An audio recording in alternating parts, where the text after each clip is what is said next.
Welcome. This is Radio Pras.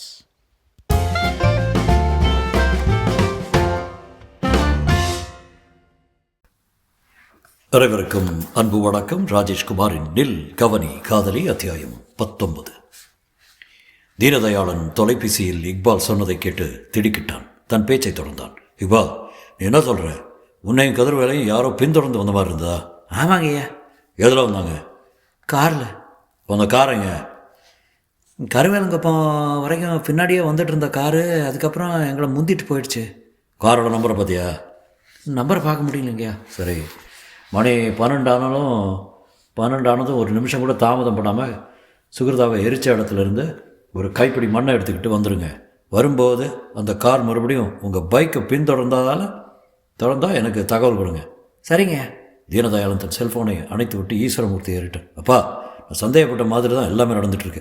என்னடா சொல்கிற? இக்பாலையும் கதிர்வேலையும் கருவேலங்குப்பம் வரை ஒரு காரு பின்தொடர்ந்துருக்கு. அதெல்லாம் பிரமை. அந்த நெடுஞ்சாலையில் காரும் பஸ்ஸும் போகாமலாம் இருக்கேன். பைக்குக்கு பின்னாடியே ஒரு கார் வந்ததும் பயந்து போயிருப்பாங்க. அப்படின்னா இக்பால் சொல்கிறது பொய்யா? பொய் தான். அப்பா, இந்த விஷயத்தை நீங்கள் சீரியஸாகவே எடுத்துக்க மாட்டிங்களா? ஜோதிடத்தையும் நம்புதிரையும் ஓரளவுக்கு நம்ப வேண்டியது தான். ஆனால் நீங்கள் கண்மூடித்தனமாக நம்பிக்கிட்டு இருக்கீங்க. அப்படி நான் நம்பினதால் தாண்டா இன்றைக்கி இவ்வளோ உயரத்தில் இருக்கேன். நமக்கு பக்கபலமாக நம்பூதிரி இருக்கிற வரைக்கும் உன்னையும் என்னையும் யாரும் எதுவும் பண்ண முடியாது. நம்பூதிரி கீழே இருந்து ஒரு குரல் கொடுக்குற வரைக்கும் நீ உன் அறையிலே போய் ஓய்விடு. நானும் கொஞ்சம் ஓய்வு எடுக்கிறேன். அதிக நேரம் கண் விழிச்சா எனக்கு பிபி ஏறிடும். தீனதயாளன் எழுந்து தன் அறையை நோக்கி போனான். நேரம் நள்ளிரவு 12:30 மணி. சுரபி மருத்துவமனையின் தொலைபேசியிலிருந்து இன்ஸ்பெக்டர் அலெக்சாண்டருக்கு தொடர்பு கொண்டான். சார், நான் சுரபி. என்ன? என்னோடய தங்க சுகிருதாவை பற்றி ஏதாவது தகவல் கிடச்சிதா சார்? ஏம்மா, உன் தங்க காணாமல் போன வழக்கு மட்டும்தானே எங்களுக்கு? அதுக்காகவே யூனிஃபார்ம் மாட்டிக்கிட்டு உட்காந்துட்ருக்கான். சாரி சார், மனசு கேட்கல, அதான் ஃபோன் பண்ணி கேட்டுட்டேன். பாருமா, நான் ஒன்றும் இங்கே சும்மா கால் ஆட்டிக்கிட்டு உட்காந்துட்ருக்கேன்ல. உன் தங்க சுகிருதாவை கண்டுபிடிக்க எல்லா முயற்சிகளும் எடுத்துகிட்டு தான் இருக்கேன். ஏதாவது தகவல் கிடச்சா உடனடியாக உனக்கு ஃபோன் வரும், புரியுதா? உடம்பை கெடுத்துக்காமல் போய் தூங்குமா. சார், நான் ஒரு விஷயம் சொன்னால் தப்பாக எடுத்துக்க மாட்டிங்களே? என்ன சொல்ல போகிற? சுகிருதா காணாமல் போன விஷயத்தில் எனக்கு அந்த மாஜி எம்எல்ஏ அருள்ராஜ் மேலே தான் சந்தேகம் சார். நீங்கள் அவரை சரியான விதத்தில் விசாரணை பண்ணால் உண்மை வெளியே வந்துடும். மறுமுனையில் அலெக்சாண்டர் கோபத்தில் படபடுத்தார்.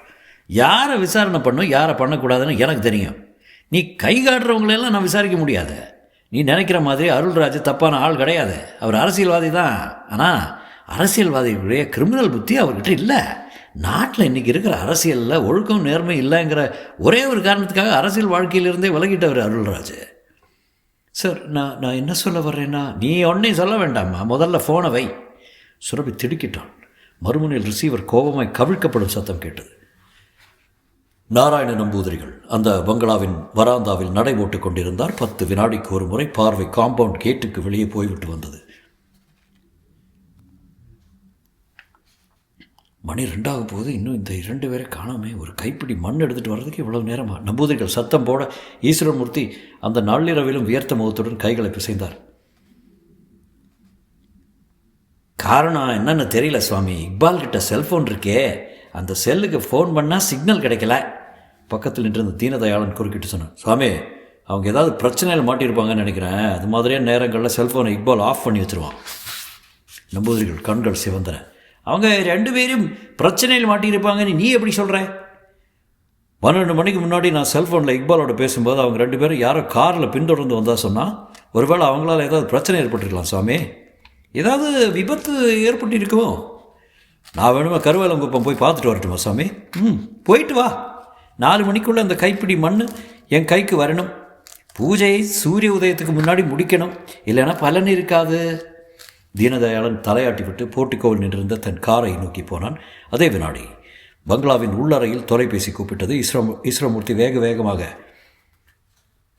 உள்ளே போய் ரிசீவரை எடுத்தார். மெல்ல குரல் கொடுத்தார். ஹலோ? மறுமுனையில் ஒரு ஆண் குரல் கேட்டது. பேசுறது யாரு? தீனதயாள்னா? இல்லை, ஈஸ்வரமூர்த்தி. நீங்கள் யார்? நான் யாருன்னு உங்களுக்கு தெரியணும்னா உங்கள் காம்பவுண்ட் கேட்டில் மாட்டி வச்சிருக்கிற தபால் பெட்டியை திறந்து பாருங்கள். ஈஸ்வரமூர்த்தி மேற்கொண்டு பேசுவதற்குள் மறுமுனையில் ரிசீவர் வைக்கப்பட்டு விட அவர் அப்படியே திகைத்து போய் நின்றார். நம்பூதிரிகளும் தீனதயாளனும் அவர் பக்கத்தில் வந்தார்கள்.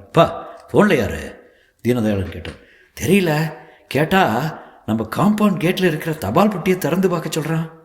தீனதயாளன் கேட்டை நோக்கி வேக வேகமாக போக தபால் பெட்டியை திறந்து பார்த்தான். உள்ளே ஒரு கடித உரை எடுத்து வந்து வெளிச்சத்தில் பிரித்தான். வண்ண பேனாவல் தமிழில் எழுதப்பட்ட வரிகள் பார்வைக்கு கிடைத்தன. இக்பால் அல்லாவை தேடியும் கதிர்வேல் சிவனை தேடியும் பயணம் போகிறார்கள். அவர்களுக்காக காத்து கொண்டிருக்க வேண்டாம். தீனதயாளன் அதை படித்துவிட்டு அப்படியே உறைந்து போக ஈஸ்வரமூர்த்தி கேட்டார், கடிதத்தில் என்னடா இருக்கே? அப்பா, வெளியாள் யாரோ ஒருத்தருக்கு நம்ம விஷயமெல்லாம் தெரிஞ்சிருக்குன்னு நான் உங்ககிட்ட சொன்னப்போ நீங்கள் நம்பலை. இப்போ பாருங்கள், நான் சொன்ன மாதிரி இக்பாலுக்கும் கதிர்வேலுக்கும் ஏதோ ஆபத்து. ஈஸ்வரமூர்த்தி அந்த கடிதத்தை வாங்கி பார்த்து விட்டு நம்பூதிரிகளுடன் கொடுத்தார். சுவாமி, இதை பாருங்கோ. நம்பூதிரிகள் அந்த கடித வரிகளை படித்துவிட்டு சோழிகளை கையில் எடுத்தார். அப்படி மண்டி போட்டு தரையில் உட்கார்ந்து குலுக்கி போட்டார். பின் ஈஸ்வரமூர்த்தியையும் தீனதயாளனையும் ஏறிட்டார்.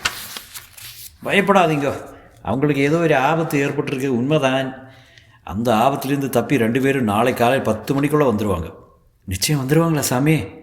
கண்டிப்பாக வந்துடுவாங்க. நான் சொன்னது இது வரைக்கும் எது பலிக்காமல் இருந்திருக்கு. மறுநாள் காலை 9:45 மணி.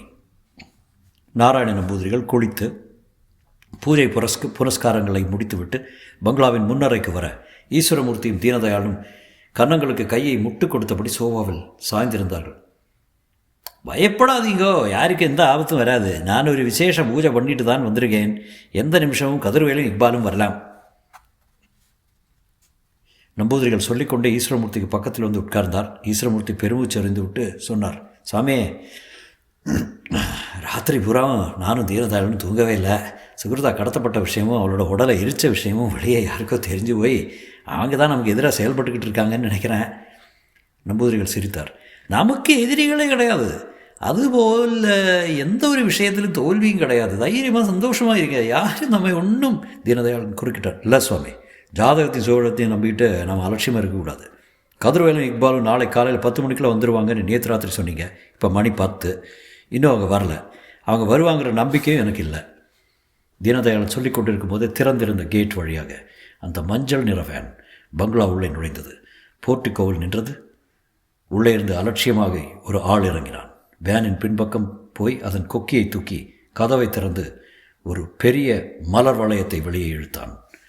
தொடரும்.